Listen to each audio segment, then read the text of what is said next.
Thank you, Sam. Thank you for having me here today. Thank you for coming. I think it's really great that across Australia and the world, everybody is celebrating me. Or people with disabilities. Sorry, it's not about me. No, I think it's unreal that everybody celebrates people with disabilities, what they have done, what they do, and what they'll continue to do in the future. And the theme this year is the future is accessible, and I think that's a really cool theme for a few reasons. It gives us something to strive towards. We're not there yet. It's not an accessible world just yet. Sorry, I'm just going to lower this a tiny bit. Sorry. I don't think we're a completely accessible world just yet. Obviously, there's still barriers for people with disabilities. There's physical barriers that we see. There's a lot of access issues. There's not always ramps, accessible bathrooms. There's not always hearing loops or interpreters. Got one today, which is good. But that doesn't happen everywhere. So we've got a long way to go with physical barriers. But I think the more important one is the invisible barriers. So people's attitudes towards people with disability. That's why I get really excited about International Day of People with a Disability, because across the world, people with disabilities are speaking this week. One of my friends referred to International Day of People with Disability as like spring carnival for the disabled. So all week we're in events and doing things. But it's a really cool time of the year where we're not only are our voices heard, we're invited places, we're paid to go places. And for someone with a disability, that doesn't always happen. And so it's really exciting that AAA Play have invested in today. They've made this awesome event, great food, great coffee, all that sort of stuff. But for me, I get to share my story. I get to talk about what it's like to have a disability. And I'm one of the really, really lucky ones. I've represented my country.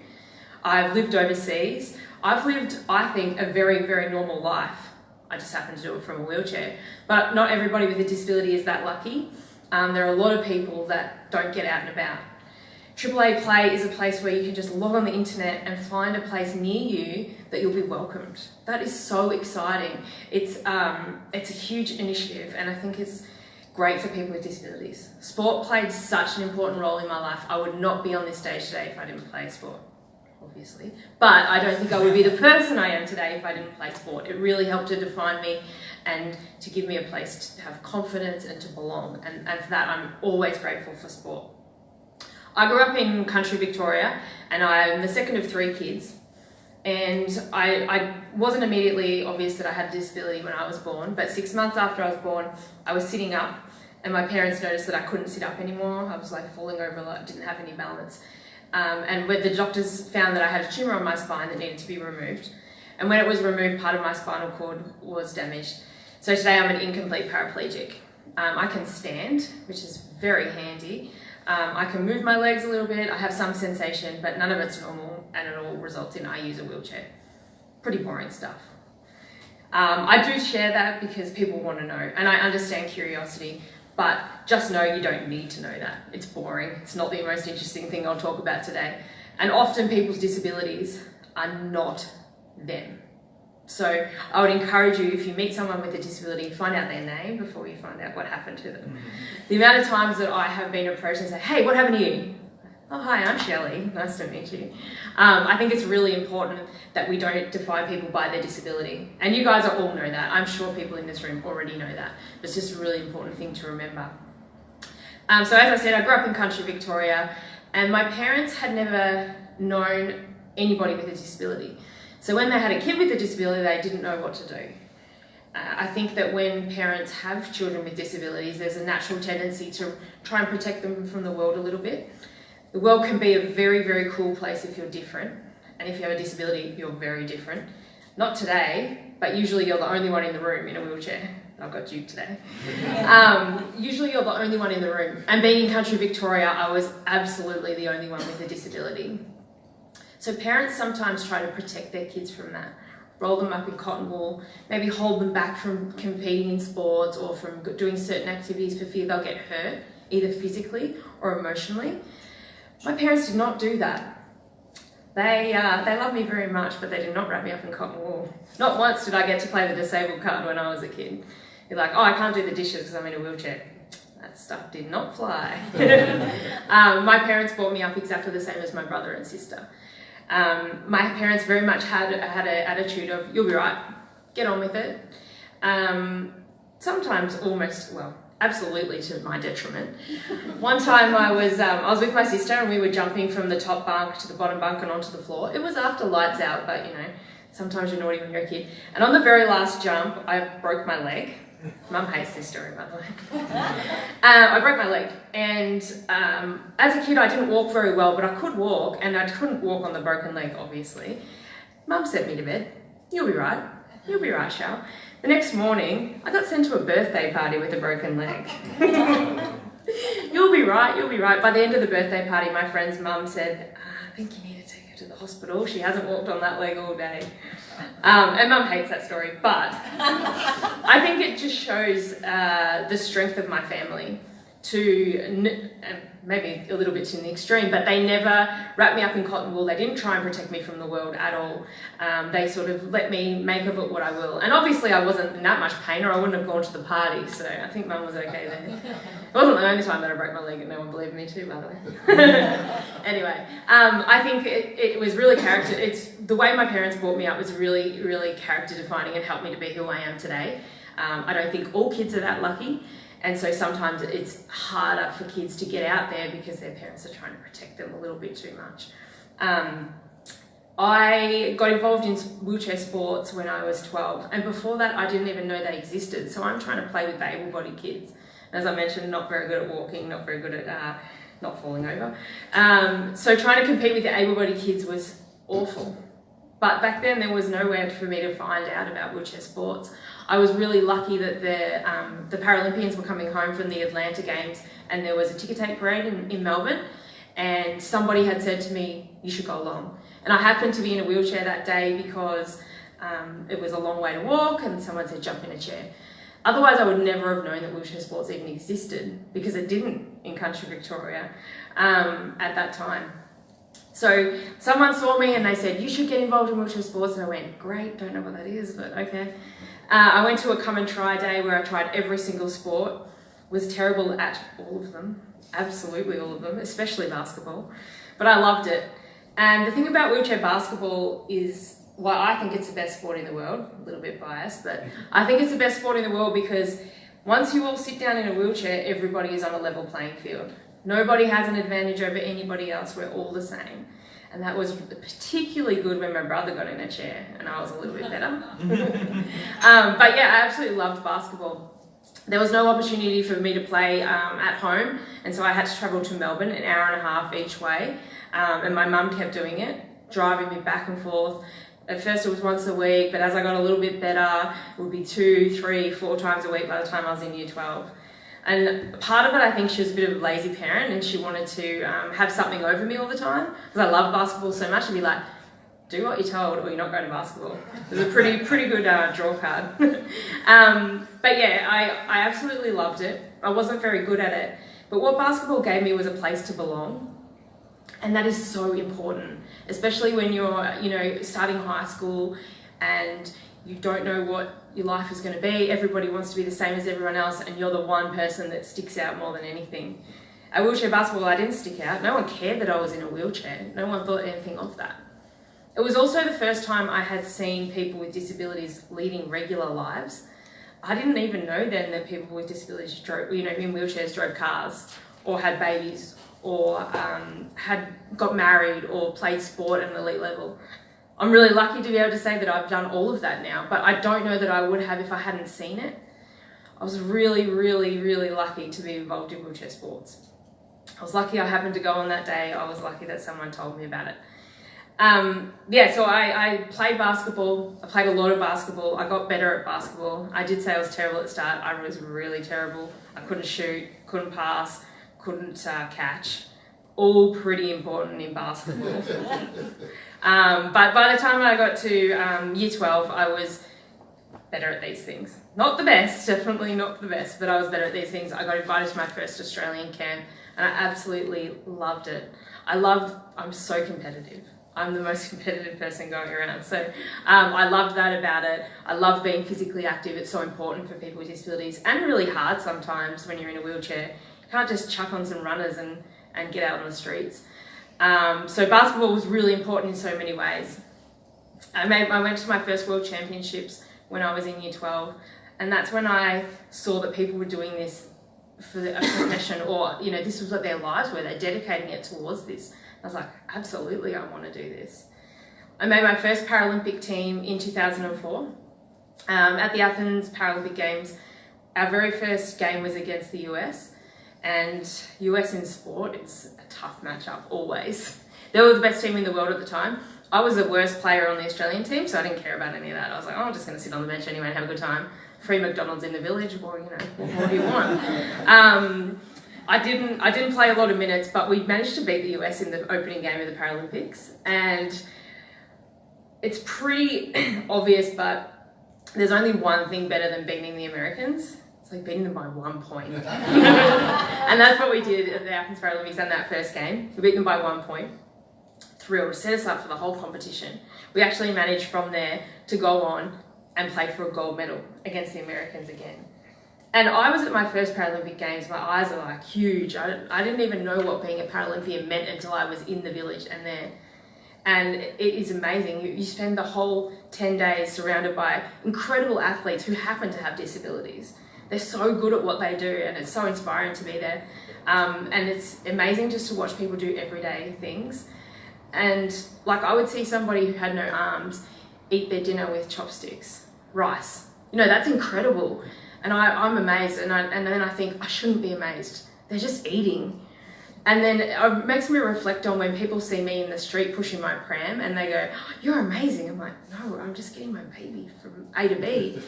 But it's perspective, right? When you see someone doing something that you can't imagine yourself doing, it's so easy to get caught up and be amazed. But I ask you all to just take a step back and have a think, hey, how many times has this person done this? And then that's when you have a better idea of whether or not what they're doing is amazing. I encourage you all to think that it's amazing what I do in basketball, by the way, just not what I do in my everyday life. Anyway, so at the Athens Paralympics, we got to the gold medal game. We're playing the US. I'm like, yes, we're in. I don't need to worry about anything because I'm getting a medal. No matter what colour, I'm getting a medal tomorrow, wrapped. So excited. And during the game, we were losing by a lot of points, which is pretty upsetting, but I wasn't really worried because I'm just a bench player. I get to cheer a bit, but whatever. And one of the star players wasn't playing very well, and so my coach would be like, Shelley, sub in. I'm like, yes, I'm getting in. I go up there and she would do one good thing.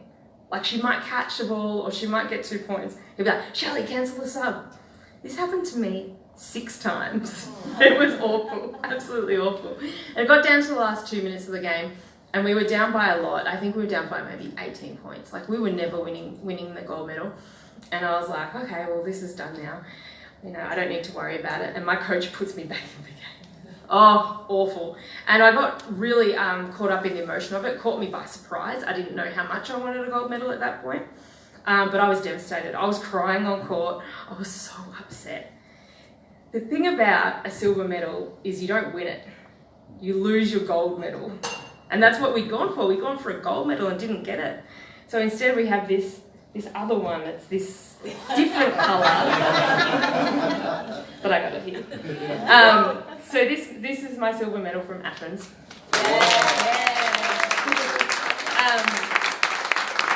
At the time, not happy about this. Pretty happy now. So when you play the gold medal game and you lose it, you go straight into the medal ceremony afterwards.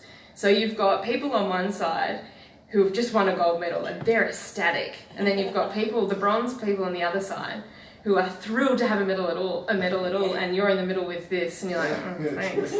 And you don't want to be a brat, but you kind of feel like you want to be. I'll pass this around later, or you guys can come and have a look at it later. You'll notice there's a little dint in the side. So I was pretty upset about this colour. And afterwards, there's some parties, the Mexicans had tequila, whatever. And I actually got so upset I threw my medal on the ground because I don't want this one. And yeah, there's a dint in there to remind me of how passionate I was about the colour of this medal. So I knew I had to do something to change it. And I thought, well, I'm the weakest player on this team. And if I want the team to get better, maybe I should get better. Makes sense, right? And what I decided to do was take up an opportunity to study and to play basketball at the University of Illinois. The University of Illinois is world renowned as being the best wheelchair basketball program, world renowned in the world, sorry. And people came from all over the world to play on this team. We had people from Japan, we had them from Finland, from Germany, from Canada, everywhere to play wheelchair basketball. It was so good. And not only are we playing wheelchair basketball, we're getting our education paid for. So important, so lucky. I do not think this would have happened for me if I hadn't had a disability. I can only ever say that it was a positive for me that I had a disability, because these doors wouldn't have been open for me. My brother and sister didn't leave the country town that they grew up in. Nothing wrong with that. But I wanted to explore the world, and I was only able to because of these opportunities through sport. So I took up this opportunity, and you get a degree. It's paid for by the sporting program. It's big business sport in America. But there is this little clause that if you don't complete your degree, you have to pay $80,000 every year for every year that you don't complete. And so when I went and told my parents, they were rapt for me. But my dad was so angry that he punched the fridge and broke 3 bones in his head. Not because I was going to the other side of the world and he was worried about me, because he might have to pay this money if I didn't complete my degree. I did complete my degree, he was fine. And felt very silly about the whole fridge thing. Yeah, I was so lucky to be able to take up this opportunity. When I got to Illinois, it was the first time that I was amongst my peers and they had disabilities. And they were exactly the same as every other student on campus. But there was a huge basketball program. There's about 30 of us. There was about 20 track and field athletes in the disabled program over there as well. So that's a big population of people with disabilities all in the one place, and they're all 18 to 20.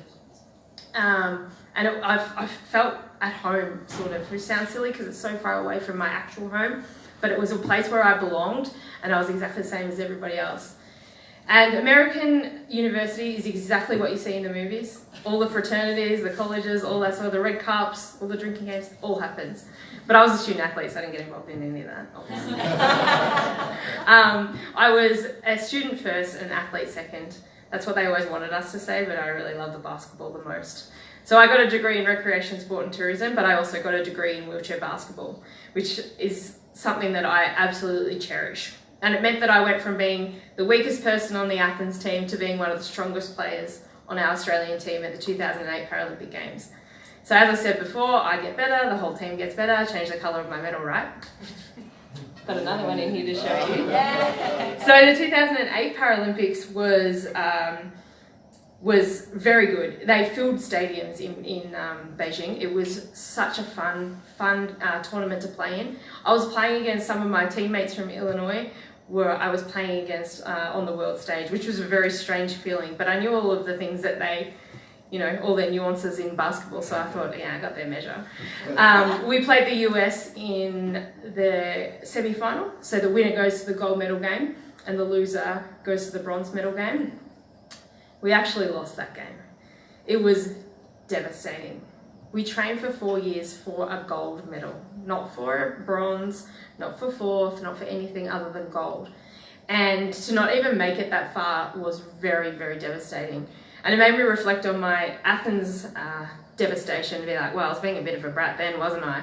Because now I don't even get to play for the gold medal. And I remember my coach saying to me, pain is temporary, but pride lasts forever.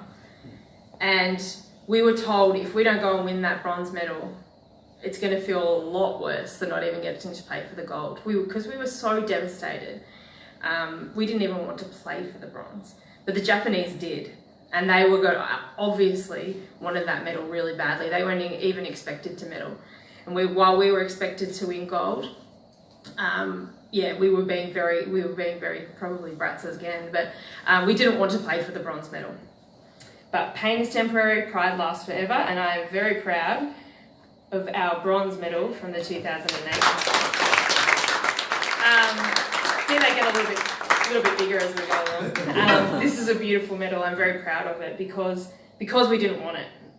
But in the end, we had to play for that medal, and we had to alter our goal in the middle of a tournament. Overnight, we had to go from devastation for not playing for gold to then having to rally and win a bronze medal. So I'm very proud of that one. after the 2008 Paralympics, I went back and finished my degree in Illinois. I was then offered a position doing basketball programming in Vancouver, so I got to do that as well. Again, I would never have lived overseas if I hadn't have, had a disability and played sport. It opened so many doors for me. I absolutely loved my time in Vancouver. I think I almost wanted to become Canadian. I was so excited to be there. But I was convinced that I probably should come back to Australia. To get this first silver medal, I had to improve myself to change it to a different colour. And then I thought, if I work really hard with my team in Australia, then maybe I'll get that elusive gold, complete the set, I'm done with basketball. So I came back to Australia for to train for the London 2012 Games. The London Games was the best experience of my life, hands down. And I said we played in front of packed stadiums in 2008. In 2012, we played in front of packed stadiums where they knew what sport was. It was really, really cool. So in wheelchair basketball, there's this really, it's a little bit of a trick. It might be a little bit dirty, but if someone gets up on your wheel, if you flick your own wheel in a special way, you can make them fall over. They go on the ground, you get an advantage. I'm very good at it. I'm very good at getting away with it and the ref's not seeing. But in Beijing, if someone fell out of their wheelchair, the crowd would be, oh, no. And then when they got up, cheered. Whereas in London, the best part about the game is someone's on the ground, the crowd was so excited. They knew that we had an advantage and they were behind us. It was so cool. Also, it really helped that Great Britain had a terrible wheelchair basketball team at the time, and so they all just jumped on board with Australia and wanted to go for us. So that was really, really cool. It's so fun because so many of my friends from Illinois were there. So many of my mates came over from Australia. Like, it was really fun to play at the 2012 Games. Got one more thing in here. So we did make it to the gold medal game, and we weren't the best team in the world at that point. I don't think we were even the second best team in the world at that point, but we played together so well. We were really, really strong at defense because we were a great team. We were so closely knit, and I'll just tell you, we didn't win gold. It was devastating. It was absolutely devastating, but I got a really big medal. Crazy, the size of the ground. It wasn't quite as devastating as my other silver. Although we did lose the gold medal, this medal to me means a lot because we worked really hard. We worked well as a team, and I think for this one, it just shows all this. It's a symbol of how much we put into that journey. I think that I was a little bit naive for my first couple of Paralympics, thinking that a medal was a given. And in London, I didn't think a medal was a given. And so I feel very lucky to have been able to play for a medal and to be able to have that one here to show you today. It's easy to say this now because when we were trying to make the Rio Paralympic team, the way it works is that there was only one spot for in our zone for the Paralympic Games in Rio. So there's 3 powerhouses in our zone: China, Japan and Australia. And there's only one position for Rio. But we were going to win it anyway. We knew that. We went off to the qualifying tournament, and we only really had to win one game at that tournament. And that one game, we actually lost. So it's easy for me to be proud of these medals now because not qualifying hurts way more than losing a gold medal. My whole life changed, and I think the biggest change was that I was no longer a Paralympian, and so much of what I've told you today is about sport and how it defined me and how it helped me to be who I am today, and that was all taken away. So then I was just disabled, and it's hard when you have a disability and you represent your country and you play sport and you get all these opportunities. And as I said to you, I can't think of it as a negative because I'm doing so much cool stuff. That when I then came home, didn't have a Paralympics to train for. 3 years I trained for the Paralympic Games in Rio, and then it got taken away. I was just disabled, and it kind of sucked. Like when you don't have the Paralympics to train for, you notice all the things about being disabled that kind of suck. Like trying to get parking when there's no disabled parks available, or trying to get into a building that doesn't have ramp access, or going to a friend's place and they live up 3 flights of stairs. Those things really suck for people with disabilities. And I think what's worse is that once we weren't training for Rio anymore, I didn't have my community around me. I didn't have all my teammates to show me that it was okay, that that I didn't have someone that I was doing it with. That's why I think it's so important for people to get involved in sport, because you meet people like you that are going through the same experiences. I think it's important for people with disabilities to connect with other people so we can share that, oh, this is a bit shit. So that you can go and have a bit of a bad moment, but then you can sort of rally and keep going. I think that the future is accessible and people are starting to understand that people with disabilities don't need much to make our lives a whole lot easier. I know that for me, I don't need a ramp more than I need someone to say, hey, it's okay, there's a ramp. Does that make sense to everybody? You don't need the ramp if you've got somebody to pull you up one step. It's about the people around you being able to help you. And I think that that's why it's so important to not only consider physical barriers for people with disability, it's more about the invisible barriers. So people without disabilities can support people with disabilities, because disability does not discriminate. Anybody can become disabled at any point, any time. It can happen to anybody. And you know yourself that you're not going to change significantly. You don't want to change your entire life just because you're disabled or anything like that. So it's important for us to support people that do have disabilities. 1 in 5 Australians live with disability. That's a lot. It's a lot of people. And I think that it's really important that we accommodate for these people. I think universal design is when things are just easily accessible to everybody. And that's the way we're heading. We're building new buildings that are accessible to everybody, but it's the attitudes that really need to work on. It's cool that you guys are all here today and that you can see that people with disabilities like myself are just trying to live our lives and get out there in the world. And I think for me, being surrounded by people that help me take away those physical barriers means that I don't have to deal with as many of the invisible barriers. I'm so excited for International Day of People with Disability. I thank you so much for inviting me here today to speak. I love sharing my story because I think it's been a really great journey. I would not change what I have. I wouldn't walk for quids. I think it's overrated. Thank you.